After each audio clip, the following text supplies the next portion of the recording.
Good morning, hello, and welcome to This Date in History, aka TDH. This show is all about the events that occurred to dates in years past, both recognized by actual historians, but mainly things that we personally find intriguing enough for us to bring to you. The sources of this information come from the smart device application Today in History. What happened today in history? Historical calendar and the website onthisday.com. For links to those sources, the music, and anything else potentially interesting, check the underbar of the description below. Anyway, I am Aoxander. I am Scott. And today is Thursday, also known as Thursday, August 25th, 2022. Why don't you start us off today, good sir? Okay, so historical events. Here we go. Here we go. So in 325, First Council of Nicaea. Something like Nicaea. Yeah, Nicaea. Okay. Ends with adoption of the Nicene Creed, establishing the doctrine of the Holy Trinity. Sounds interesting. No, the establishing the doctrine of the Holy Trinity, the Father, the Son, and the Holy Ghost. This is pretty much the birth of Christianity, because it wasn't until like 300 some odd years later where it really started to go. You know, because it wasn't like, you know, yeah, they viewed him as a Messiah. He had his disciples and everything at the time, but it really didn't kick off, I believe, until 300 some odd years later. So this is essentially the birth of modern Christianity. Yeah, look at that picture. Yeah. That's really weird how they painted it. It looks like a caricature. Yeah, it looks like one of those aliens, you know, like he has a beard, but he's a gray, you know? Yeah. If you take the beard away, his chin doesn't go out like that. That's just beard. And they got the crosses on the... Yeah. Whatever that is, yeah. There is a lot of UFO stuff in Christianity. I mean, there's a famous painting, I believe, it's either the birth of Christ or actually I think it's both. But there's one where there's just a UFO in the background in the air, just glowing, Yeah, that is a good picture. Yeah. Yeah. This is actually interesting, though. This whole Christian saint and Greek bishop. This guy. This is actually something you could maybe look in. Cause I didn't even realize Nicholas. that. Yeah. It's pretty cool. Yeah. Oh yeah, Saint Nicholas, kind of like Saint Michael and Saint like Nick, that. Santa Claus. Yeah. Okay, that makes sense. So that's for. Wow. All right. I don't know. We'll have to go on to the next one, but this one is. Yeah, that's incredible. Yeah, it is. Alright, so 1609, Galileo demonstrates his first telescope to Venetian lawmakers. Ooh. So cool. The Galileo telescopes and all that. Yeah, that's pretty cool. 1609, wow. You know what? Think about this. I was just, my conspiracy brain is going, and I was just thinking about how I was talking about, UFOs and Christianity, and then the same date that the essential birth of modern Christianity, telescope. Coincidence? Yeah. I don't know, yeah. Maybe probably. I'm onto something, or maybe I'm full of shit, Who knows?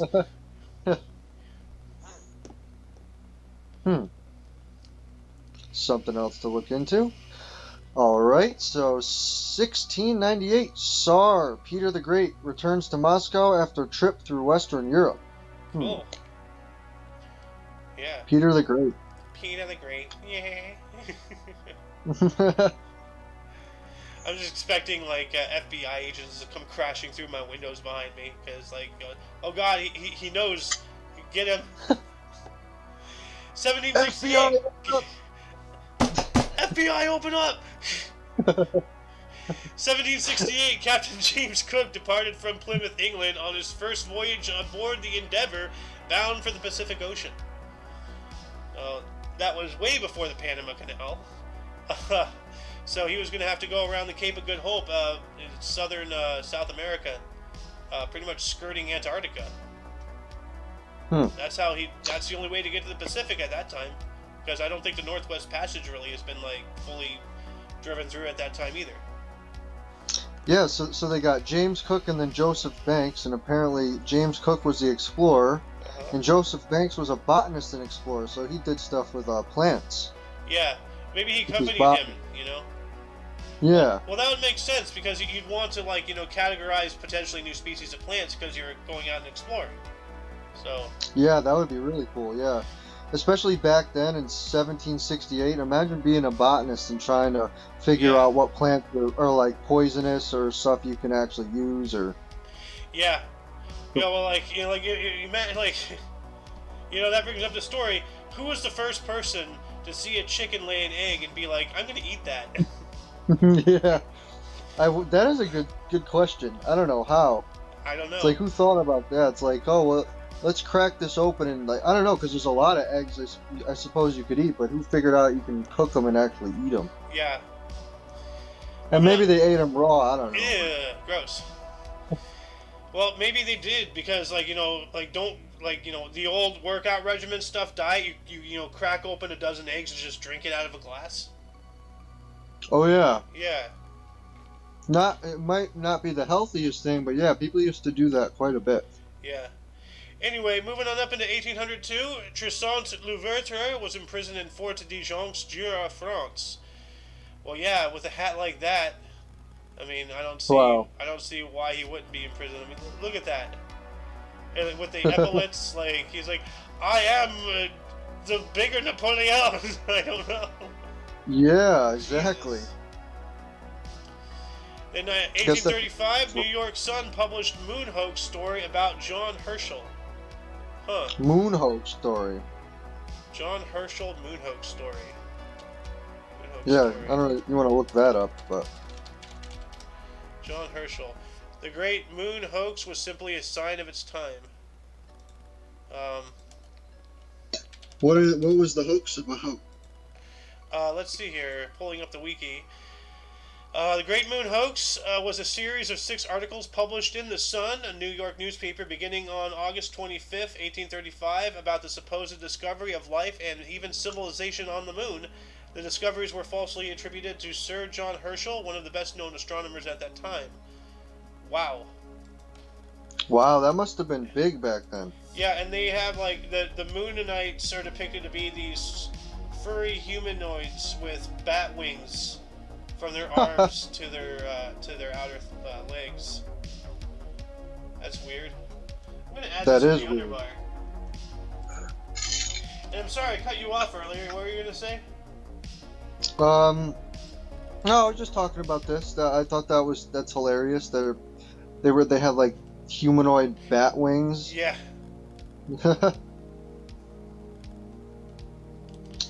Your turn. Okay, so Captain Webb conquers the English Channel in 1875.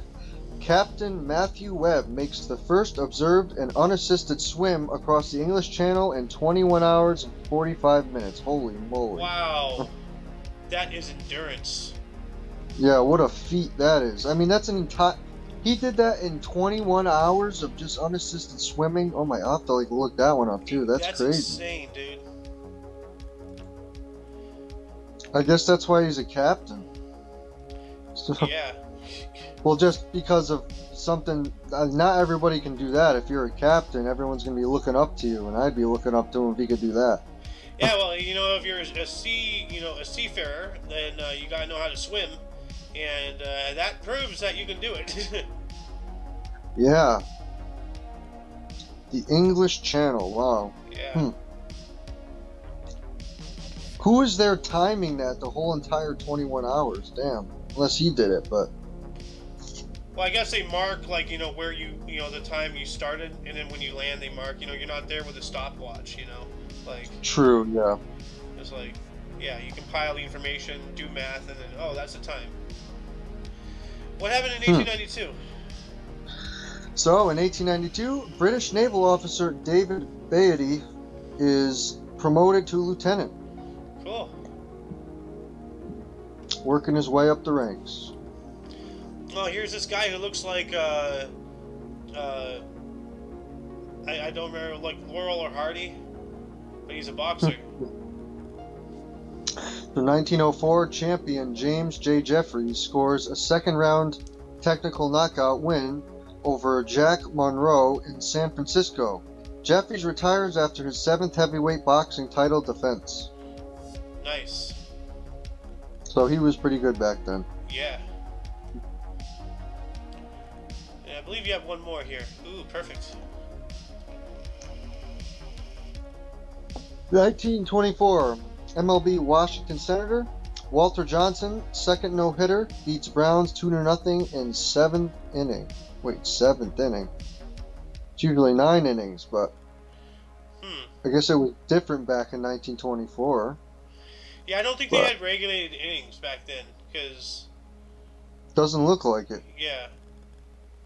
I don't know the history of baseball, but I do believe I remember hearing something about, like, you know, they didn't have, like, the you know, the stringent, you know, timing on everything that they have nowadays.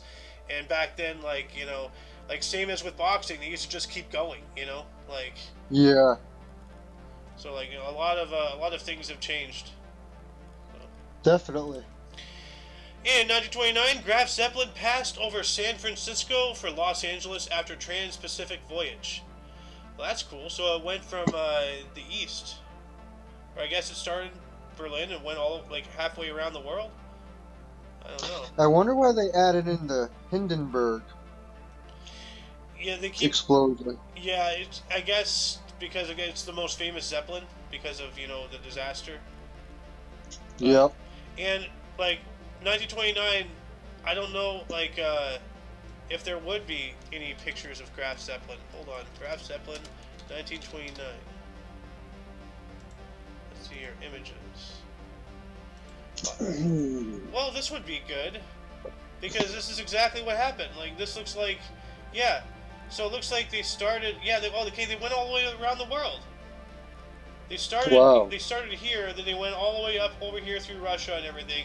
Went around China, then landed at Tokyo. Went all the way across the Pacific Ocean. Went over San Francisco on its way to Los Angeles, as we just read, and then it was gonna kind of do like a weird, like, you know, serpentine over the continental U.S., kind of dipping in and out of Canada, and into Lakehurst, wherever that is, and then all the way back to where it started. So this was a circumnavigation of the globe in a Zeppelin. That's awesome. I wonder how long that took. Well, let's see here. Graf Zeppelin, 1929. It flew from 1928 to 1937. So let's see here. First intercontinental flight, Mediterranean force, around the world flight, 1929. And what year was this? 1929. Yeah. Okay. So let's see here. That's where'd it go? Around the world flight, 1929. Let's see here. Blah blah blah. 1929. Yada yada yada. It started in. Oh, it started and finished at Lakehurst. So it started on the east coast of the U.S. That's weird. I thought it would have started in Germany. Well, it must have only taken. Oh, here we go. Like, flying from Lakehurst to Lakehurst Legs, 12 days, 12 hours, and 13 minutes. Almost all 12s. No. The entire circumnavigation, including stops, took 21 days, 5 hours, and 31 minutes to cover 33,234 kilometers, or 20,651 miles, or 17,945 nautical miles. It was the fastest circumnavigation of the globe at the time. Wow. That's a long time to keep one Zeppelin up. Yeah, well, I mean, you know, you keep the cells, like, you know, replenished and stuff at the stops, and, you know, you'll be good. Like. So what's the difference between, like, a Zeppelin and a blimp? Or Zeppelin's just, like, bigger or something? Well, let's see here. Difference. So I'm curious. Between Zeppelin and blimp. Zeppelin is a type of airship with rigid or semi-rigid structure. It means its aerodynamic shape is held together by metal rings and gas compartments. Blimp is a type of airship with non-rigid structure. It means its aerodynamic shape is held together by internal pressure from the lighter-than-air gas. So there you go. Wow, that's actually pretty interesting. Yeah. So it's like the blimp has air and it's pressure, but the Zeppelin is a very rigid structure. Yes. That's kept up. So yeah, that's pretty cool. Whose turn was it?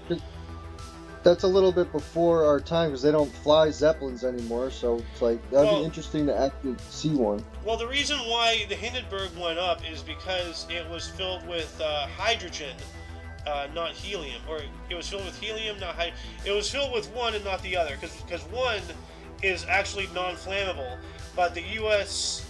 Was the only producer of it, and they had a global monopoly, and they didn't share at the time. So the Germans were forced to use the more flammable gas, which eventually led to the disaster and the subsequent end of that entire industry. You know. Yep. But like, had the U.S. not been, like little meanies on the playground, no, it's my toy, yeah, with the helium or hydrogen or whatever it was that they were doing it with, then things would have been different, and we might actually still be flying in airships today. Yeah, I guess it's not the same type of thing with planes, because planes go down, but they're not going to take that industry away. Well, planes operate off of lift and, surface area, like a bird's wings, like you gotta travel at a certain speed, get the air under you, and then you go up, Yeah, it's a different process, right? Yeah, very much. It's a more controllable business and way of going, where the Zeppelins are... It's called heavier than air travel because, like, Zeppelins and blimps are, lighter than air, and that's, it's buoyancy. You fill something with a gas that's lighter than the air around you, our oxygen, then it'll go up, like how oil floats on water. True. Same thing. It's a pretty interesting conversation about this, though. Hell kind yeah. of diving into it. It's interesting. Yeah. I'm gonna have to take us out of it. In 1932, Amelia Earhart completed the transcontinental flight. So didn't we talk about that yesterday? That's when she started? Yeah, we did. Yep. Or was it a Trans-Pacific or something? Yeah, I don't quite remember. Yeah. But yeah, it's the same picture. I know that. Yeah, they just reuse the same picture for everything. That's probably why, they have the Hindenburg here for the Zeppelins. Just like anything involving Zeppelins, just use the same picture. It's easier for memory and everything, Yeah. Like I kind of know what it takes to build a website. I took an HTML class back in high school, and you got to have storage for every data bit. You got to have server racks and everything to connect with each other, talk with each other, and everything's communicating all to give you a web page. True. Yeah. Well, in 1943, Admiral Lord Louis Mountbatten appointed Supreme Allied Commander in Southeast Asia. So this was the Pacific Theater version of Dwight D. Eisenhower. Yeah. Yeah. I never heard about this guy. Yeah, me either. This is basically in wartime as well. Yeah, 43. So, yeah. Well, that's interesting. I wonder, why was he appointed in Asia? Southeast Asia with the Japanese. Oh, alright, so that's just where they were at the time. Well, it's a Southeast Asia area, Yeah. Because the Japanese were all the way out in Vietnam. They were in Thailand. Yeah. It says he was the Viceroy of India. Last Viceroy of India. So yeah, that was because so this is Lord Mountbatten. So this is British. So this is a British guy. Okay. Well, that makes sense because you have a U.S. guy being the supreme commander in all of Europe, and then you have a Europe guy being supreme commander in an area that's where mostly Americans and stuff are, because the French and stuff weren't fighting with well, they probably were in Vietnam and everything. I don't know, but for the most part the U.S. is the most prevalent force facing Japan. In the Pacific Makes more sense now, yeah. So they just kind of like switch places, or something. So, and this guy was the last viceroy of India because at the time Britain still owned India as a colony or something. And after the war, because of the Geneva Convention and all that stuff, or the Treaty of Versailles, I think the Treaty of Versailles is World War I. So the Geneva Convention abolished the colonialism, everything. So. Wow. And I think that's somewhere around the time Australia became autonomous. And I remember in 1946, I think Canada got their independence. When did Canada gain independence? Okay, never mind. 1867. That's way before. Huh. Oh, but April 17th, 1982. Oh, wow. Okay, well, there's a lot here. Anyway, let's just keep going here. Yeah. Your turn. Okay. 1944. French General Charles de Gaulle walks the Champs-Élysées in Paris after the liberation of the city from Nazi occupation. Nice. Yeah. The Champs-Élysées, I think that's that area with, like, where you, hold on, I'll just look this up. I don't know how to describe it. Okay, yeah. The connection between the Arc de Triomphe and the Eiffel Tower. So, like, that whole road area. That makes sense. So you just walked it after that as like a celebration, or?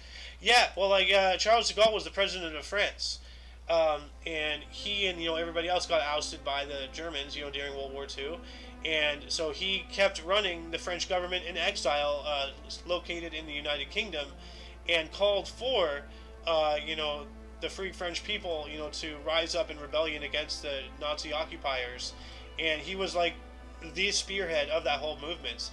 Like, if it wasn't for him, and if it wasn't for, the people who, like, answered the call to arms that he rang, D-Day might have failed. Because it was, like, all of the French resistance fighters who, like, knocked out power lines, blew up train tracks, like, dug holes in roads, like, anything they can do to, like, cut communications, make it harder, for reinforcements to come and all that stuff. Yep, they still do stuff like that nowadays. Well, yeah. So, yeah. Well, yeah. That's just that's part of war. Yeah, part insurrection of war. stuff. But yeah. What happened in 1946?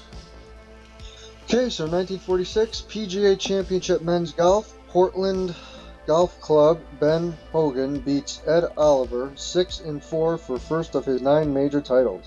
Nice.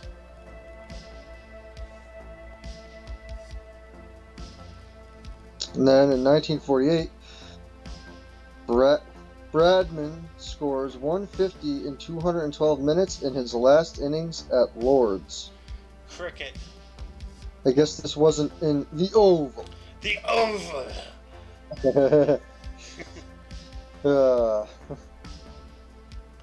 I found the Oval, actually, viewers. The other day I was just chatting it up and just browsing Google Maps and everything, and I just found the Oval. It's on an island southeast of Manhattan, like, right there. So it's hard to miss. It's literally an oval, Yeah, it's self-explanatory, definitely. One more.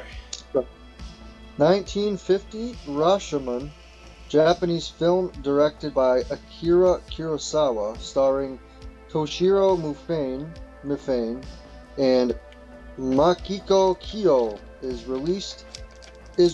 Honorary Academy Award in 1952. Nice. That's that picture of him again. Yeah, Akira Kurosawa. Oh yeah. I wonder how these films are. It has me curious. Yeah. Well, I'm sitting here thinking, like, it took 2 years. It looks like for them to get an award. Like, practically all, if not all, of the other things I've read that have said this got an award. It was either later that year or the next year. But like, this is the first time there's been a 2-year discrepancy. So I don't know if this is a little separate, but I don't know if you wanted to look up like when The Last Samurai came out, because that's a pretty good movie. I don't know if that's anywhere near this time or not, but 2003. Yeah, there's an actual there's a black and white one. Maybe I'm just thinking of a different one, but that's all right. Look it up later, I guess. Old movie. Let's see here. 1974. There's Probably. 1990. Yeah, I don't. It's probably one of those. Yeah, I don't have to figure it out later. But yeah, that was a pretty good movie. But thinking of Japanese filmmaking and stuff. Yeah, I want to look into Bollywood for sure too. Yeah, yeah. 1950, Sugar Ray Robinson knocks out Jose Basora to win middleweight boxing title. Look at that picture. He's like, "Oh, you don't want to mess with me," you know. My face looks soft, but my fists aren't. Yeah, that's hilarious. He's giving those butterball eyes too. 1956, to make room for Eno Slaughter, New York Yankees released Phil Rizzuto. They brought in a guy named Slaughter. Oh my god. Oh my, yeah. That's the holy cow guy, Phil Rizzuto. Yep. Oh, holy cow. Yep. Oh, here we go. Every college kid's life for 4 years. What the? 1958, Momofuku Ando market the first package of pre-cooked instant noodles, chicken ramen. I like how they spelled chicken. Chicken. So that just tells me it's not actually, well, it's not, it's chicken flavor. Like, yeah. If there's actually chicken in it, then you can call it chicken. Because if it's the actual spelling, then that's promissory of, what's in the, the product. And if there's no chicken in there, then that's false advertising, and that's illegal. So, True. Yeah. So it's chicken flavor, and you can still see now, like, now they say chicken, the correct, spelling of it, but it's chicken flavor. So now because of flavor, That's they can true, get rid yeah. of, get away with it. If you take out the packet, yeah, it says chicken flavor, yep. Yep. That means it's probably not even, It's just chemicals mixed together to make the taste of chicken. It's not even, like, concentrated, right? You know how they make concentrated stuff? How do you concentrate a chicken? Well, I don't know. If you think about, what is it, like, astronaut food or something? I don't know. It wouldn't be like the actual meat. I have no idea. Good question. But what are you doing? Like compressing the chicken into like, a cube? Like. The only thing I could say is something like put it in a vacuum chamber and dehydrate it. Chicken.exe or chicken.zip. So we're zip filing the chickens. Holy cow. No, I never thought I'd ever say that sentence. How do you concentrate a chicken? 1960 demonstrations against Congolese Prime Minister Patrice Lumumba Ikurumba took place. Alabamba.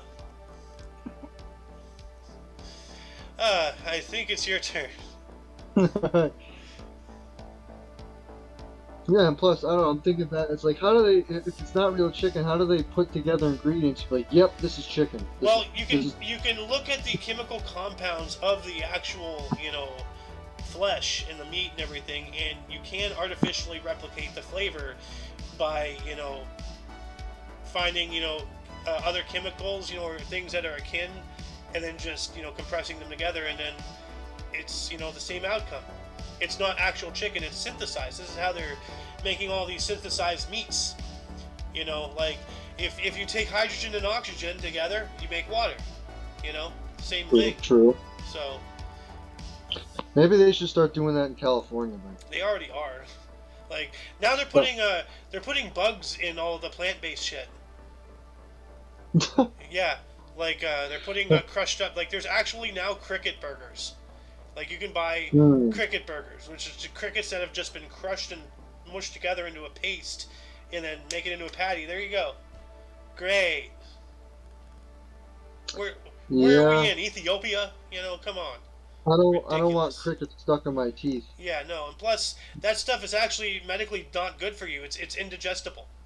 And it actually, like, it has chemicals and stuff that actually cause harm and might make potential, like, poisoning or something. I don't know. I saw a video about it not too long ago, and it's called chitin.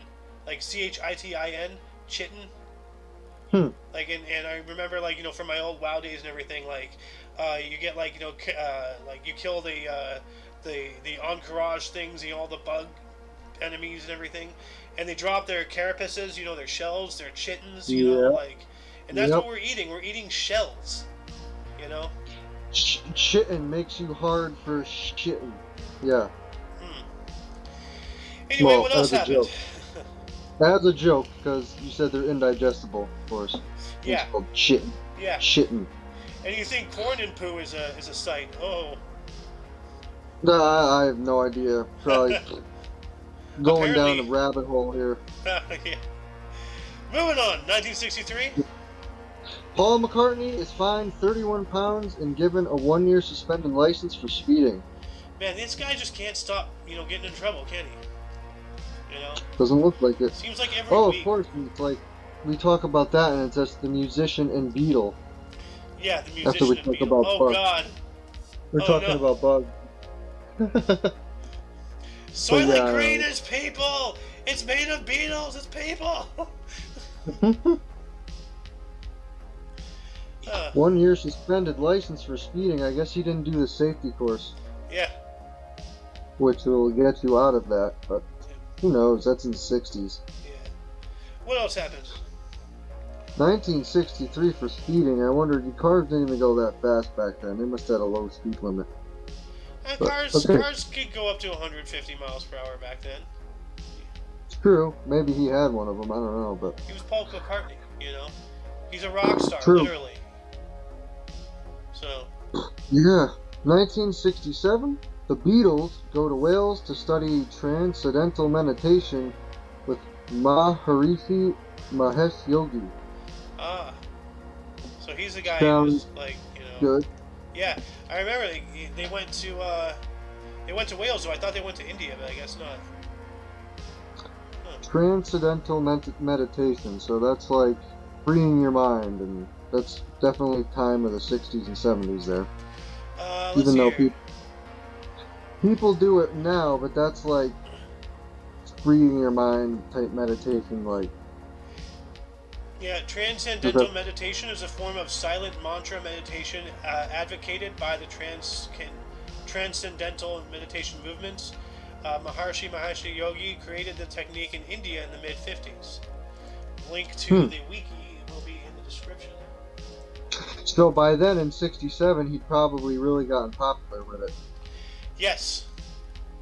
So that's cool. Especially with all the hippie dippies, like the Beatles. Yeah, that's enough, yeah. So. He must have been popular if the Beatles go to study it with him, yeah. Oh yeah.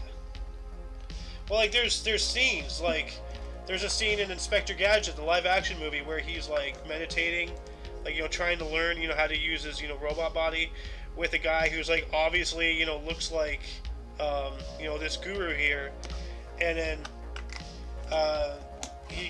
it's a funny scene. Like after the show, look up Inspector Gadget meditation. You're gonna laugh. What happened in 1968? Just 1 year after that. So in 1968, Arthur Ashe becomes first African American to win the U.S. Singles Championship. Nice. Yeah, he's down in the record books. He's very, whenever you look up something for tennis in the record books, he's usually in there somewhere. Now, it looks like, if you look at his picture, it looks like he has a tiny afro on his afro. Or maybe that's somebody else's head. Oh yeah, I see that.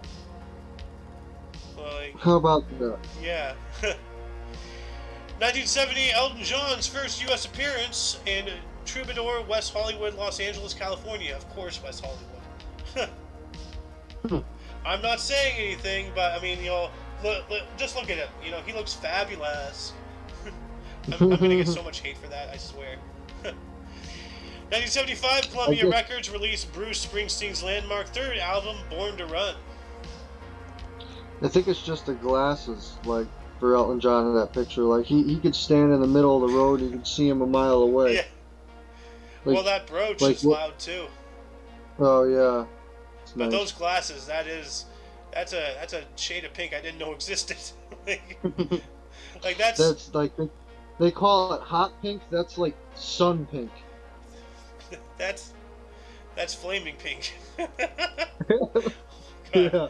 I'm digging myself in a hole. And that joke can be taken the wrong way too. Oh no, I'm gonna get shot. I'm just straight up gonna get shot. 1977, Canadian NHL player Tim Horton posthumously inducted into the Hockey Hall of Fame. And this is the guy who started Tim Hortons, right? That's The right. restaurant? Or Horton, or the book Horton something or who or whatever it is. I don't think he's affiliated with that, but I was kind of right. He co-founded Tim Hortons, which is a donut chain, and it Oh, currently he has did. All right. it currently has over 3,000 locations across Canada. Wow. And that was posthumously, so that was later, I guess. Yeah. So Tim Horton, he died in '74 in a car crash at the age of 44. That sucks. That is unfortunate. Yeah, well, back in the day, cars did not have crumple zones, and they were a lot more dangerous. I don't think they had seatbelts back then either. Yeah, so. Unfortunate, yeah. 1979, TV series Heart to Heart starring Robert Wagner and Stephanie Powers premiered in the U.S. on ABC. Robert Wagner sounds familiar, yeah. Yeah. What happened in 1981?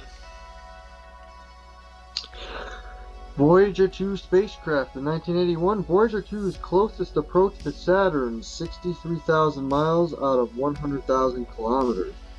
Yeah. Well, it's miles to kilometers, so 63,000 miles equates to 100,000 kilometers. Going from imperial to metric systems of measurement. So that's the closest approach. I wonder if it could have gotten any closer, because when you think about it, what is that like? How many miles are around the entire Earth? 24 something, 25,000. So yeah, that's still, it's close, but that's still pretty far. Yeah. But you gotta consider that's Saturn. It has high gravity, and this is it's just gonna suck it in, yeah. Yeah. So Saturn is pretty fascinating planet. yeah, the second largest planet in our solar system, like those rings. Yeah. Jupiter has rings. Actually, Uranus has rings. Neptune has rings. I think even Earth has a ring. It's like very faint, but I think we do. And we can't even really see underneath those rings, but we know it's like got crazy, storms with the red eye, whatever that is. Yeah, Jupiter, yeah. Yeah, that's Jupiter's eye, and you never know what's underneath that atmosphere. We haven't been able to get there. We did send a probe in there, and I think, and it sent data like for about 3 seconds before it melted. Or something like that. True. Yeah. Yeah. Isn't one? I don't know if it's Saturn or Jupiter, but one of them has like a lot of sulfur in the atmosphere. It's like yellow or something. Saturn is more yellow. Yeah. Although Jupiter has like a lot of those bands, so. Yeah. Yeah. What happened in 1985? 1985, Dwight Gooden becomes youngest pitcher to win 20 games at 20 years, 9 months, and 9 days old.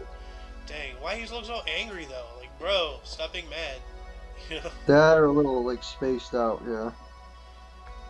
Oh, Yeah, winning 20 games is a big thing for a pitcher, definitely. yeah. Oh, another baseball record here. And then, of course, in the '86, that's when they won the World Series. Okay, here we go. 1986, A's Mark McGwire hits his first major league home run. Wow, that's pretty cool. Nice.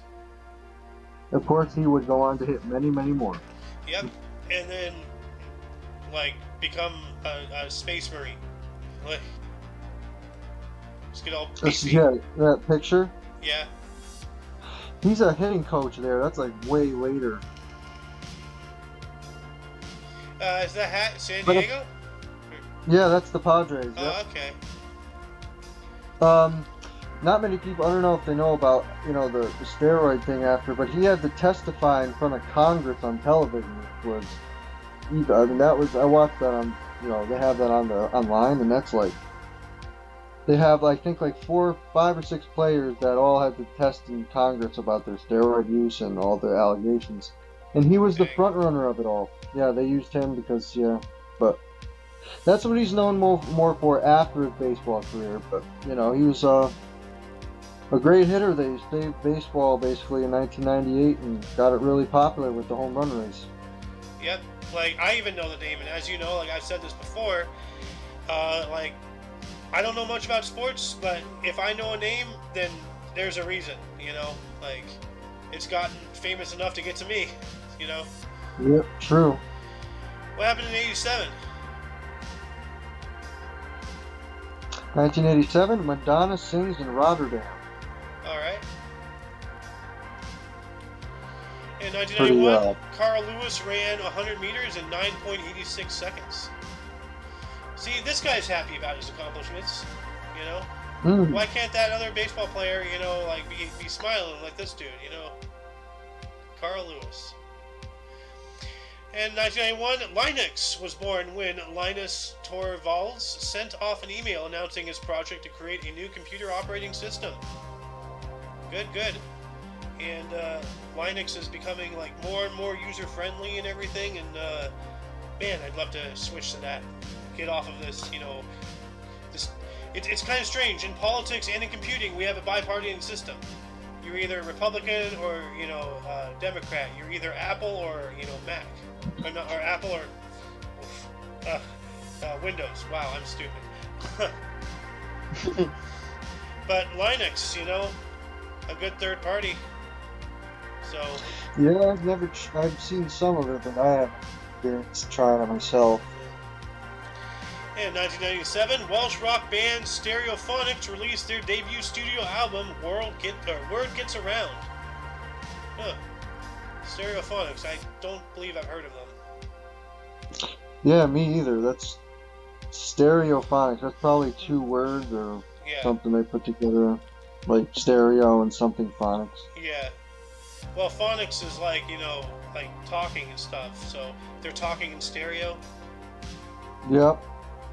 Because, like, Hooked on Phonics is about, like, you know, like, verbalizing the alphabet and, like, spelling and everything to make it easier to learn. Like, true, yeah. Phonetically would be to say something the way it's spelled. So. I remember Hooked on Phonics, yeah. Yeah. So phonetic phonics, you know, the you know, adjacent meanings of, I believe, is. Like, I you know, I would look it up. I don't even know how to look it up. Like, you know, what does phonics do? Oh, fuck it. What does phonics mean? What does phonics mean? A method of teaching people to read by correlating sounds with letters or groups of letters in an alphabetic writing system. Exactly what I said. Wow, yep. I hit the nail on the head with that one. I'm smarter than I think. I'm not a dum-dum. Scotty, though, 1998. So you use sound and mixed with a picture. Yes. Is that what it was? Very interesting. Well, audio with visual learning and stimulation. So not essentially a picture, but like, you know, A, B, C, you know, and then that's why, like, you know, when they say things like enunciates, you know, like sound it out, you know, say it phonetically, you know, like build a bridge to help you, you know, be able to say the word a lot better. Like the alphabet, like A, B, C, D, something like that. Right? Pretty much. Something like that. Yeah, essentially like that. So stereophonics is essentially just like that concept, but in stereo. So we surround you with our education. I don't know. Yeah. Yep. So that's pretty interesting. It is. So, 1998, the Miseducation of Lauryn Hill debut album by Lauryn Hill is with 5 Grammy Awards, including Album of the Year, Billboard Album of the Year in 1998. Dang, look at that hat. Yeah, that's some 50s hat. That's right there. Cool hat. What else happened? Well, we know you and Ao and his hat collection. Oh yeah, you can actually. I had it busted out yesterday, and I have to still put it all back in the boxes, but I have some of these still laying out. So, okay, yeah, in 2006, former Ukrainian Prime Minister Pavlo Lazarenko is sentenced to 9 years in federal prison for money laundering, wire fraud, and extortion. Wow. Oh, he was the Prime Minister of Ukraine, so holy crap. Yeah, and this is not even that long ago. Wow, yeah, that's right. 2006. Dang. So he was stealing money, and he was not an honest guy. No. He even kind of looks like a weasel. Look at him. Yeah, He has like that. a He has that Bill Gates vibe to him, you know. yeah, or that like he's the poster child of Ponzi schemes. Yeah. Like, yeah, I don't know. That might not have anything to do with this, but that's still like a Ponzi scheme is still like Yeah. stealing money from people, but It's it's a scam. Plain and simple. yeah, Just a very correct. elaborate one. 2013. 2013, the 30th MTV Video Music Awards. Justin Timberlake, Taylor Swift, and Bruno Mars win. Whoopee.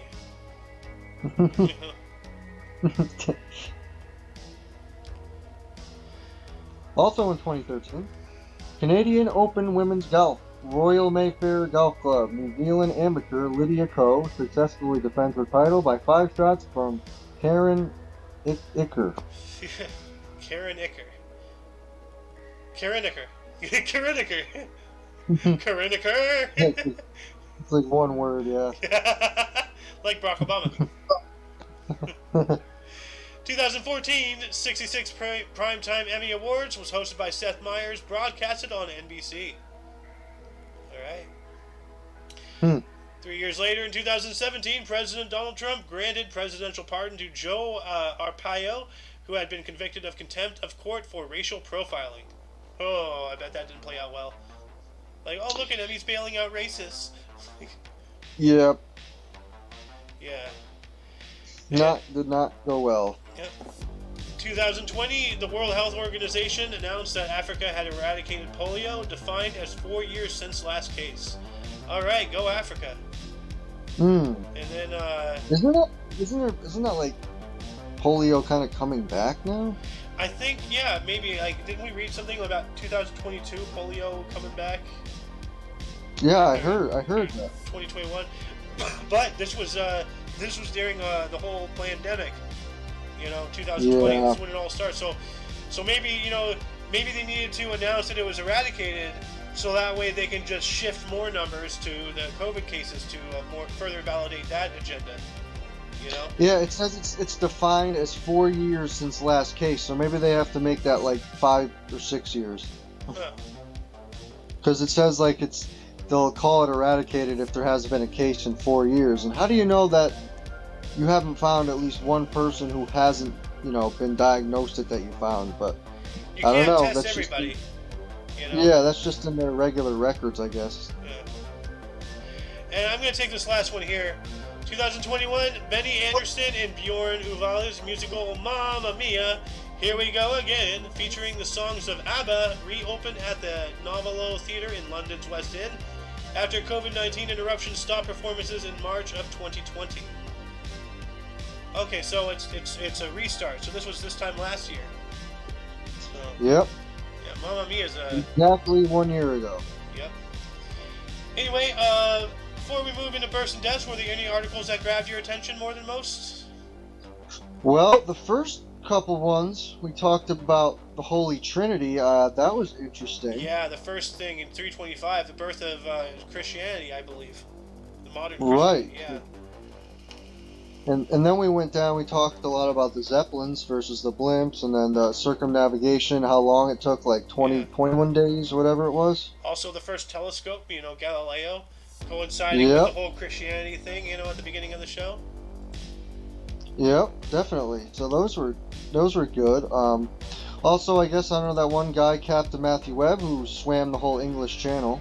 Yeah. Pretty good. A lot of crazy events, actually. Like there really was. Yeah, a lot going on today. Today was a busy day. Yeah, it really was. Yeah. And we're not even through with it yet. I actually have to do the split because it's going to take us more than 10 minutes to get through bursts and deaths. So, doing the split right now. Stop recording. Start recording. Hello, welcome back. We are moving on up into bursts and deaths now. Mr. Scott, why don't you start us off here?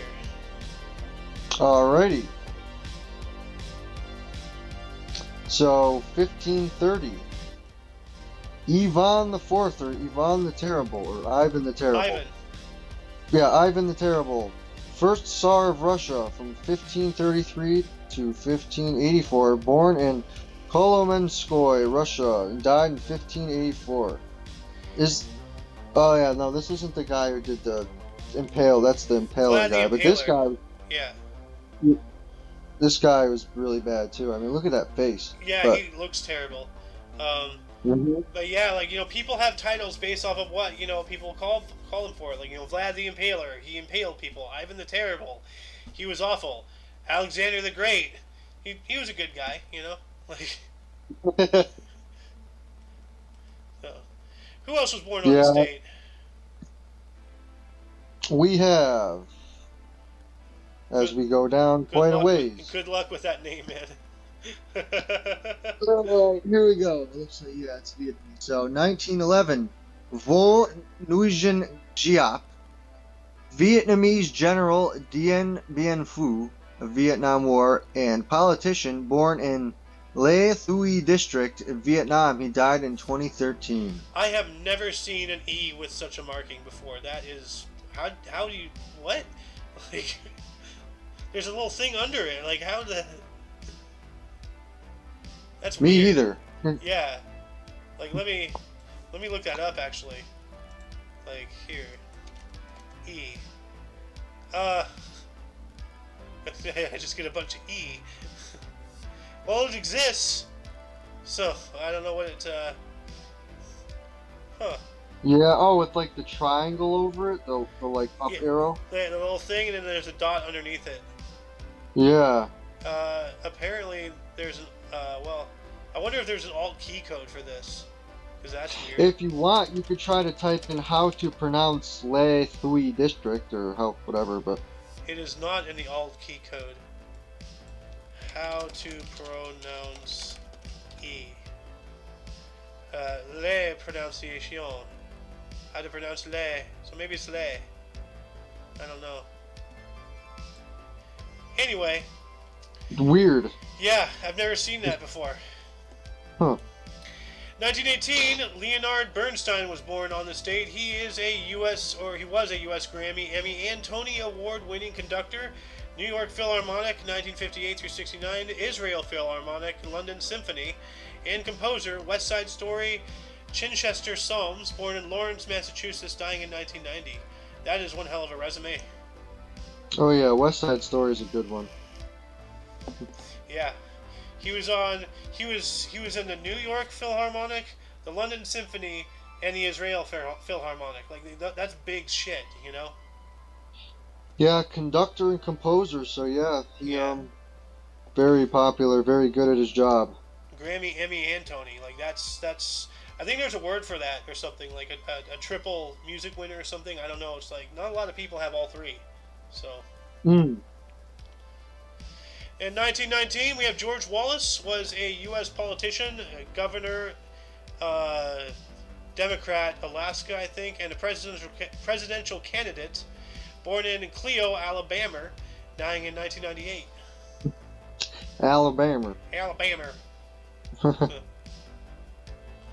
He was a segregationist. Oh, that's not good. Yeah, I haven't seen that word in a while. Come down to California, you'll see it everywhere. They had a term for that back then. My gosh. Yeah, segregationists. So. Yep. Your turn. 1927. Yep. Althea Gibson, American tennis player, 7 Grand Slam singles titles, born in Clarendon County, South Carolina, died in 2003. Ah. Yep. 7 Grand Slam titles, probably pretty good feat for her. Oh man, you got a good one here. I can't do his voice, but 1930, Sir Sean Connery, Scottish actor and producer of the James Bond films Indiana Jones, born in Edinburgh, Scotland. He died in 2020. Wow. I also voiced a dragon. I voiced Draco in Dragonheart. Was that my best attempt at a impersonation? You know. Well, it was better than me. I know that. We have Elvis Costello, born on this date in 1954. Actual name is Duncan Patrick McManus. Pardon me. He is an English rock singer and songwriter. Allison, Watching the Detectives, The Other Side of Summer, born in Paddington, London. Didn't realize that was his stage name. Yeah. Elvis Costello. Well, you know, there's Elvis, and then there's, you know, Costello. You merge them together, you know. Oh, okay. So that's where that comes from. Tim Burton, 1958, a U.S. film director. Beetlejuice, Edward Scissorhands. Let's not forget Nightmare Before Christmas. Nightmare Before Christmas? Yeah, right? Yep. Yeah. Like, born in Burbank, California. Yeah, this guy, you know. This guy, you know, made stop motion, you know, a thing. Like, you know, again, like... Did a good job with it, definitely. Yeah. A lot of dark stuff. What was that? The prince... stop motion. Yeah, I know it's stop motion. Yeah. Yeah. Okay.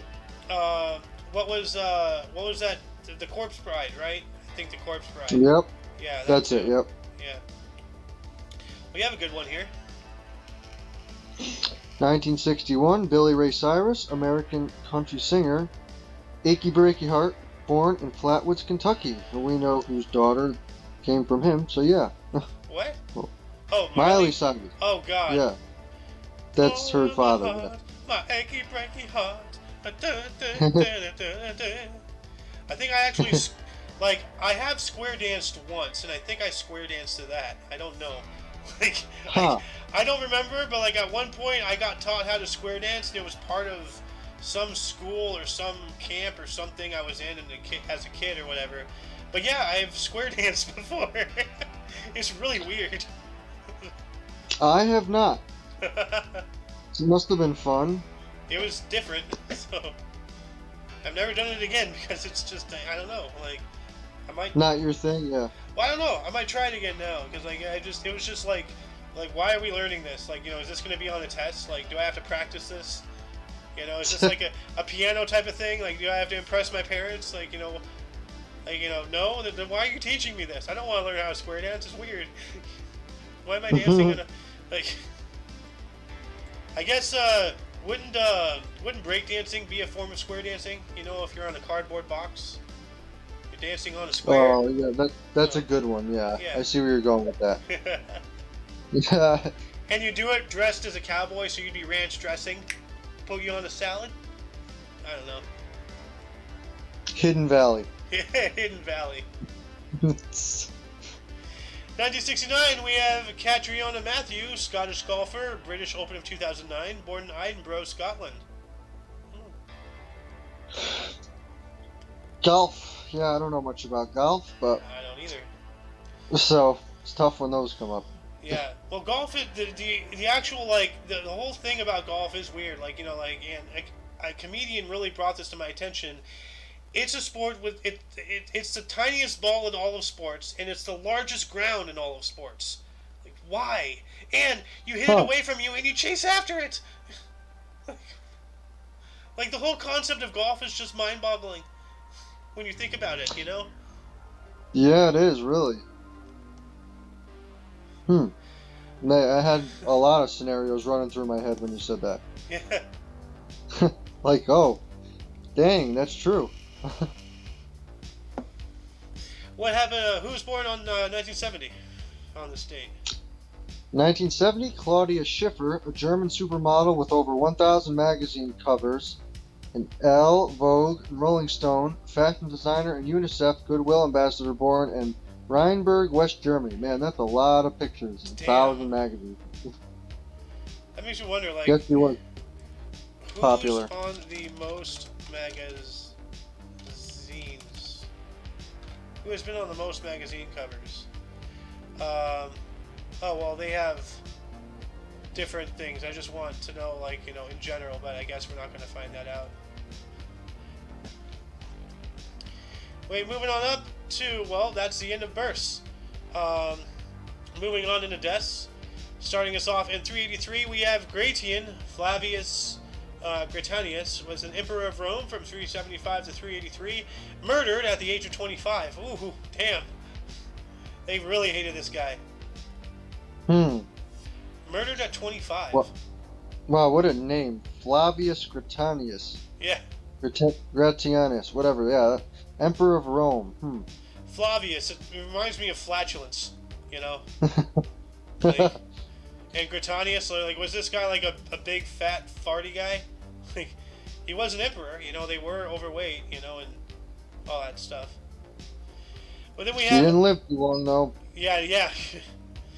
Margaret of Anjou, 1482, the wife of King Henry VI of England, dies at the age of 52. So that's the opposite. It went from 25 to 52, the number switched. Haha. That it did. Yeah. Ooh, you got a good one. 1688, Henry Morgan, Welsh pirate and privateer who raided Spanish settlements and shipping, dies at 53. And isn't this the guy who Captain Morgan, the alcohol, is attributed after? We could look it up. I couldn't tell you for sure, but... Let's see here. Who... Well, actually, no. Get rid of this. Who is...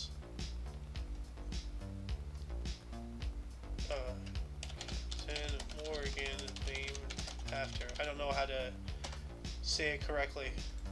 So let's see. Privateer Sir Henry Morgan. And this was Henry Morgan. Okay. Captain Morgan is a brand of rum named after the 17th century Welsh privateer Sir Henry Morgan. It was established in 1944 by Seagram after they bought the Long Pond distillery from the Jamaican government and subsequently the rights to a spiced rum recipe produced by a nearby pharmacy. So it's produced in Jamaica. What do you say? You were correct. You were correct about it. Yeah. So the drink is based off of a pirate who's probably killed people. Great. Yep. I guess it's gonna rub off on him. Yeah. Anyway, you have another one here. A good year, 1776. David Hume, Scottish philosopher and historian, a treatise of human nature, dies of abdominal cancer at 65. Dang. And that is an excellent year. We have James Watt, 1819, a Scottish inventor, mechanical engineer, and chemist, steam engine, died at 83. And I believe this is the guy that the unit of power, Watt, is named after. So, yeah, it looks like it would make sense. Watt is Watt. Yeah, James Watt's contribution to industry efficiency was commemorated by naming the Watt, W, for him. The watt is a unit of power in the International System of Units, SI, equal to 1 joule of work performed per second. Dang. That's pretty cool. Yeah. And he kind of has a look on his face like you're like, James! He's like, what? Back then, that's how you remembered, forever, instead of a YouTube video or something. It's like... Yeah, actually contributing to the progress of human civilization. What a concept. Yeah. That's how you'll be remembered for the rest of time. Yeah. Yeah. Oh, man, that's reminding me of the memes. Like, 1992, oh, hey, we found a picture of your grandfather. It's like him in the war. And then 2092, oh, hey, we found a picture of your grandfather. It's like some like stick soy boy in like, all this crap and, rainbow hair. Is like, oh, God.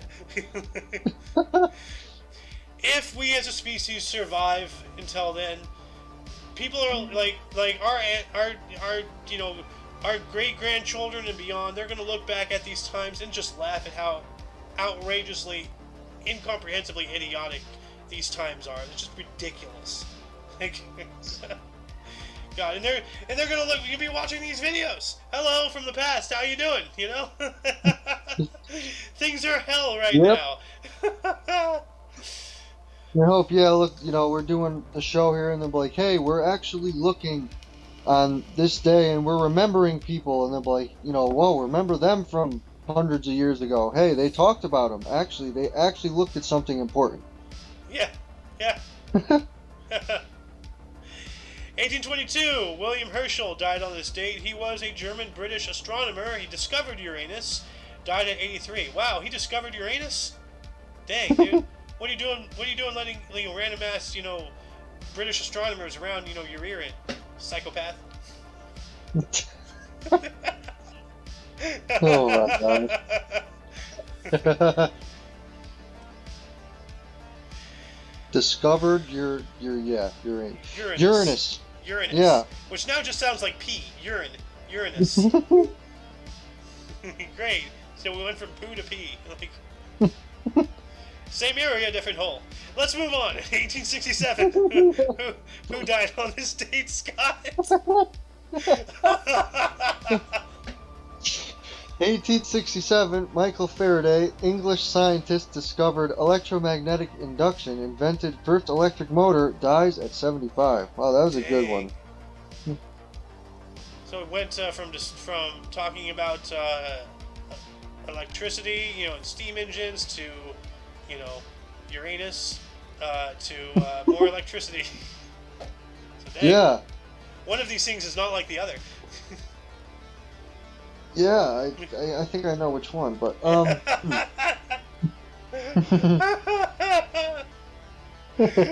Let's move on. Where's my mind gone? Okay. To the gutter. Welcome. Oh, I've been here for a while. This is a good one. 1900. Yes. Friedrich Nietzsche, German philosopher and philologist. Ubermensch and the doctrine of eternal return, dies of a stroke due to syphilis at 55. But yeah, this is a good one. Nietzsche did I'm pretty sure, the whole God is dead thing. Oh. I'm pretty sure, you don't quote me entirely, but I have the existentialism book over there with Nietzsche in it, so. You are correct. Nietzsche, I knew it, yeah. as a mid-19th century German philosopher, first declared God dead in the context of his idealism. He might just as well simultaneously have declared reason dead. Indeed, he did just that. So, wow. Yeah, it's pretty fascinating stuff, yeah. That's pretty cool. Wow, I didn't think we would get into this guy. That's a good one for me. Yeah. Well, we would eventually. So. Yeah. 1908, we have Henri Becquerel, was a French physicist who discovered radioactivity, died at 55. Wow, so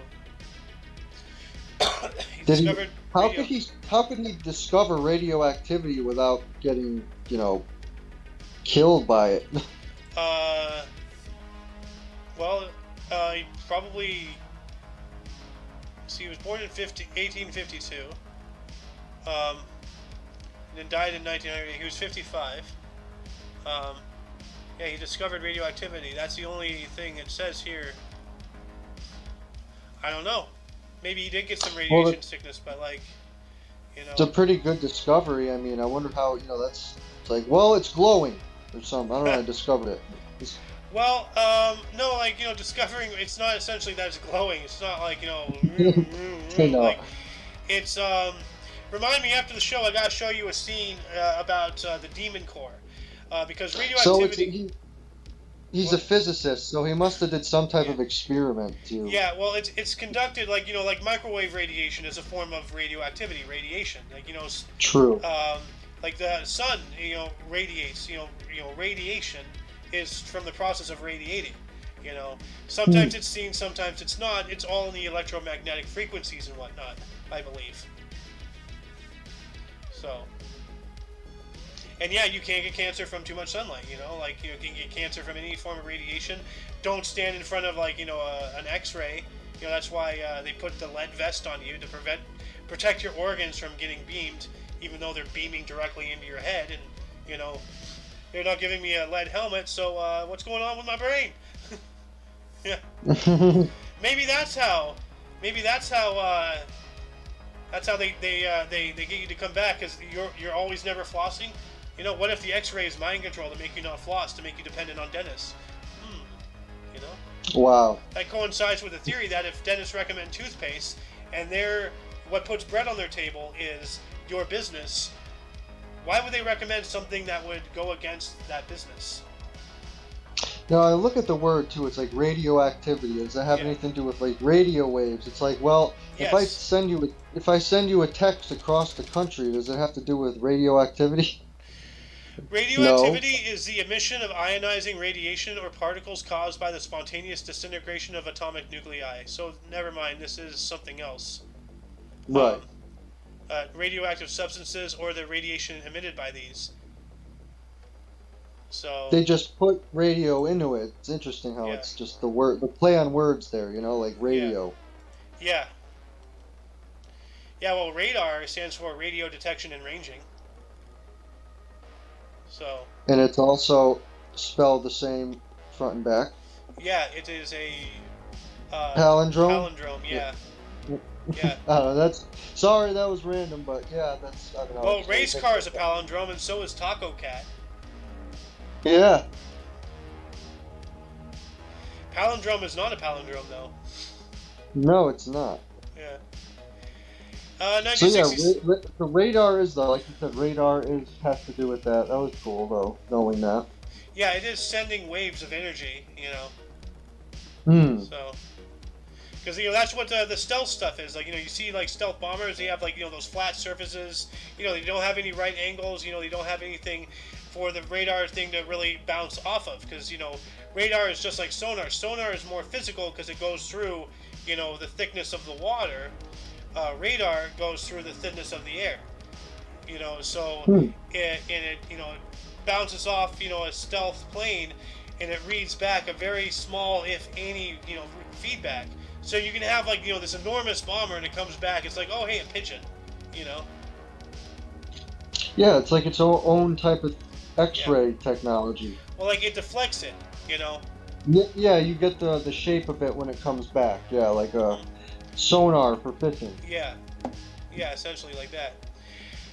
1967, we had Paul Mooney. He was an actor for Good Earth. Died after lengthy illness at the age of 71. Oh, that sucks. He suffered.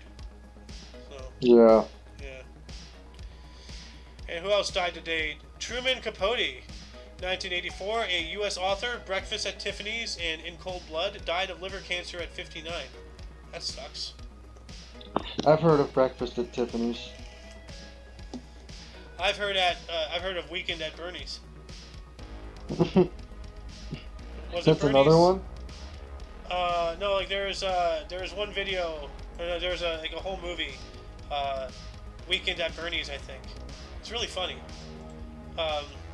These guys, like, they get invited to their boss's beach home for the weekend, and then their boss dies of a drug overdose, and then comedy ensues.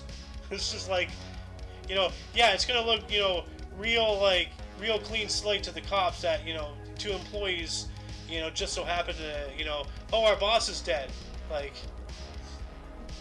and then they found out, like, their boss was involved in some kind of, like, drug cartel or something. So, like, it was crazy. And at one point, Sounds like yeah. At one point, they tried just like throwing his body into the sea, and it came back, and a kid started burying it. It's just crazy. Oh my gosh. Yeah. He won't go. We can't get rid of him. Yeah. Anyway, oh man, it's your turn. You got a big name here. Yeah, I see. 2009, Ted Kennedy, American politician, U.S. Senator, a Democrat from Massachusetts, 1962 to 2009, dies of brain cancer at 77. I'm sorry, I shouldn't be laughing, but a Democrat, career politician, dying of brain cancer. He is brain cancer, Yeah, I noticed that. Yeah, I guess all of his policies just rotted his brain or something. Yeah. I don't know, but I don't know. Maybe he was a good guy. I don't know. I don't remember anything about Kennedy. I'm not trying to disrespect. I'm just making really terrible jokes based off of current events. yeah, it's kind of, I could say it. I mean, he survived, right? He's Yeah. surviving Kennedy. But Oh yeah. Yeah, I guess Because he's... the other Kennedy's in a... Yeah, they've either been shot or blown up or crashed in a plane or something, you know. Right. So he got off easy. The poor Kennedys, our cursed family. You got another big name here. Aha. 2012, Neil Armstrong, American astronaut, dies from heart surgery complications at 82. Dang. And Neil Armstrong, if you spell it backwards, Neil Alien.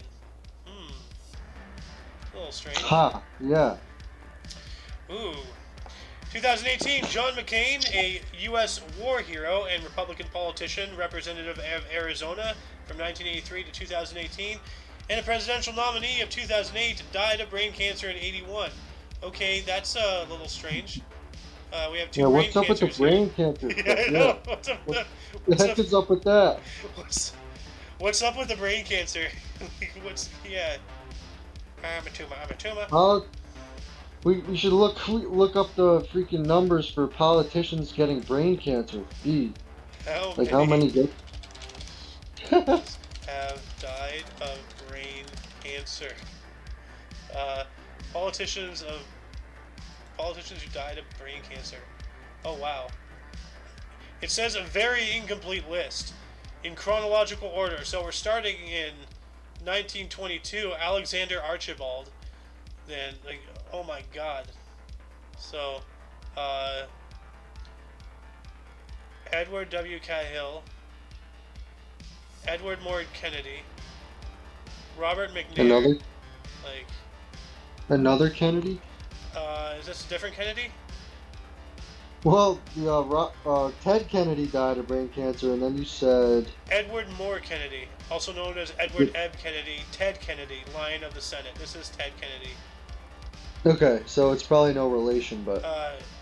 No, this might be the same Kennedy. This was 2008. Wait, no, this was 2009. This guy died in 2009. He was born in 1932. Ted Kennedy was born in 19... So it's the same guy. Okay. Yeah. Okay, well, I'm also going to add this in the underbar. Okay. Alright. And that concludes the show. Once again, you can check the underbar in the description for any links that you may find interesting, including but not limited to everything Omni Coalition. For your dose of Past Events Daily, we stream every day at 10 in the morning Pacific Time. 1 p.m. Eastern Time. And for all of you and all of us, I am Xander. I am Scott. And you are you. And until you catch us tomorrow, don't forget to look right and left at every intersection, rate 5 thumbs, and subscribe. Till then, toodles! Let's go, Brandon.